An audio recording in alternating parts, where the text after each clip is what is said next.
Hey guys, welcome back to my channel. कैसे हैं आप लोग?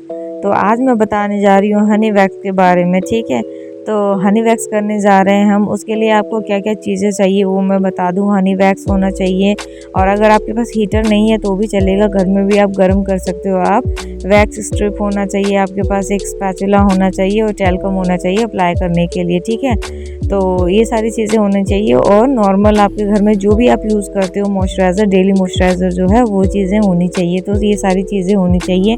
अब हम बात करते हैं इसकी कंसिस्टेंसी के बारे में, कि जब हम इसको गर्म करते हैं तो हमें अप्लाई कैसे करना है। गर्म करने की प्रॉब्लम अगर है तो आप गैस पे भी गर्म कर सकते हो, डायरेक्ट और इनडायरेक्ट। इनडायरेक्ट अगर आपको करना होगा तो गर्म पानी करके उसमें आप कर सकते हो। अगर आपके पास हीटर हो तो ये बहुत अच्छी बात है। तो इसकी जो कंसिस्टेंसी है वो होनी चाहिए जितनी हमारी चाशनी होती है। आप घर में नॉर्मल आपने देखा होगा जितनी चाशनी होती है, तो ये कंसिस्टेंसी हमें उतनी ही रखनी है। और आप कोशिश करो हमेशा पहले सेल्फ टेस्ट करो।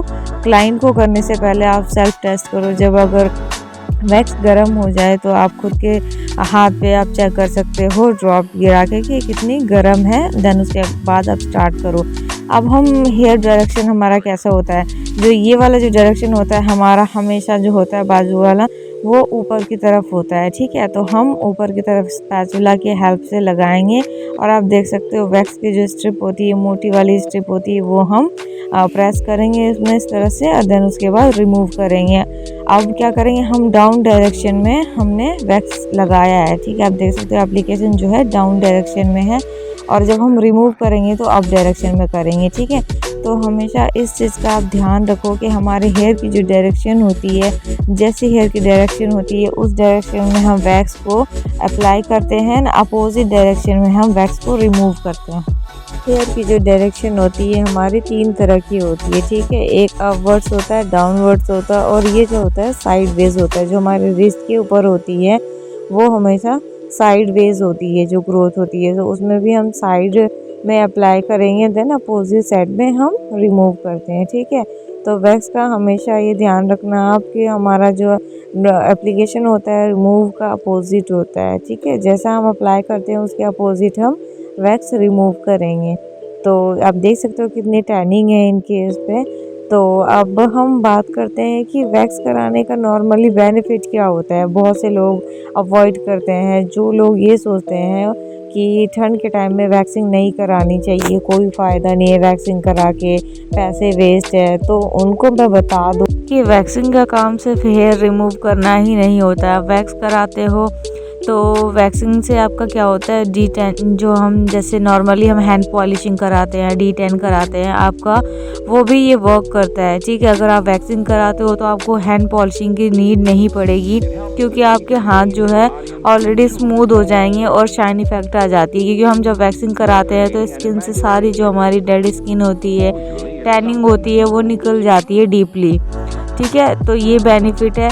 सेकंड बेनिफिट क्या है हमारा, कि हमारे जो हेयर होते हैं वो लॉन्ग टाइम तक आप अगर यूज़ करते हो, जैसे रेज़र या ट्रिमर यूज़ करते हो, तो उसमें क्या होता है कि हमारा जो हेयर होता है वो 3 से 4 दिन में वापस आ जाता है। लेकिन अगर आप वैक्सिंग कराते हो तो आपका कम से कम 1 से 1.5 महीना कहीं नहीं जाता है, अगर नॉर्मल वैक्स कराते हो।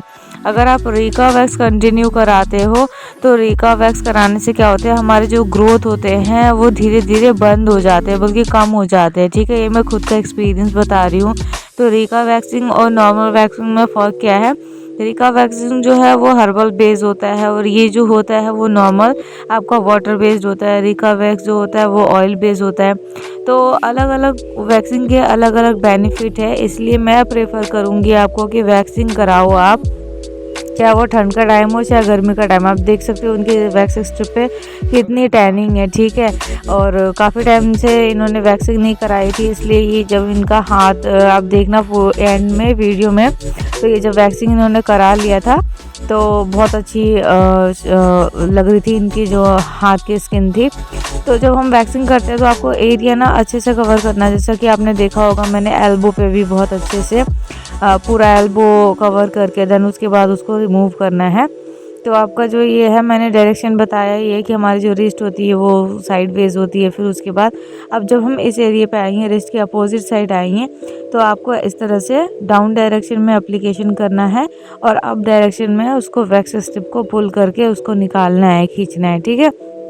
तो अगर आप एज अ फ्रेशर हो तो आप एप्लीकेशन छोटे छोटे करो, और नहीं अगर आप एक्सपीरियंस हो, अगर आपको आता है वैक्सिंग करना, तो आप ऐसे लॉन्ग लॉन्ग एप्लीकेशन करके देन उसके बाद आप वैक्स इस तरह से रिमूव कर सकते हो, ठीक है। तो वैक्सिंग के बाद अब हम जैसे हमने हाथ में कर लिया, फिर अब जब अंडर आर्म्स के ऊपर, आर्मपिट के ऊपर आते हो, तो आप क्लाइंट की जो स्किन होती है पीछे की उसको ना स्ट्रेच कर लो अच्छे से। तो स्ट्रेच करने से क्या होती है, वो जो स्किन होती है वो खिंच जाती है, तो आप जब रिमूव करते हो तो उनको पेन नहीं होगा। अब अंडर आर्म्स की बारी आती है, तो अंडर आर्म्स हमेशा 2 पार्ट में डिवाइड करो एज अ फ्रेशर, ठीक है। तो 2 पार्ट में डिवाइड करके स्टार्टिंग में आपको करना चाहिए। 2 पार्ट में डिवाइड करके करोगे तो उनको पेन भी कम होगा और आपके जो हेयर है वो अच्छे से रिमूव हो जाएंगे। तो ये जो है ये उनका फाइनल लुक है। आप देख सकते हो वैक्स के पहले इनके हैंड कैसे लग रहे थे और आफ्टर वैक्सिंग इनके हैंड कितने स्मूथ, कितने शाइनिंग लग रही है। तो इसीलिए मैं प्रेफर करूँगी आपको कि वैक्सिंग हमेशा कराना चाहिए, आप चाहे कोई सा भी वैक्स कराओ। तो ये था आज का हनी वैक्स का ट्यूटोरियल। आई होप आपको अच्छा लगा होगा। आई होप आपको वीडियो अच्छी लगी हो तो लाइक करें, शेयर करें, सब्सक्राइब करें। Bye bye, take care.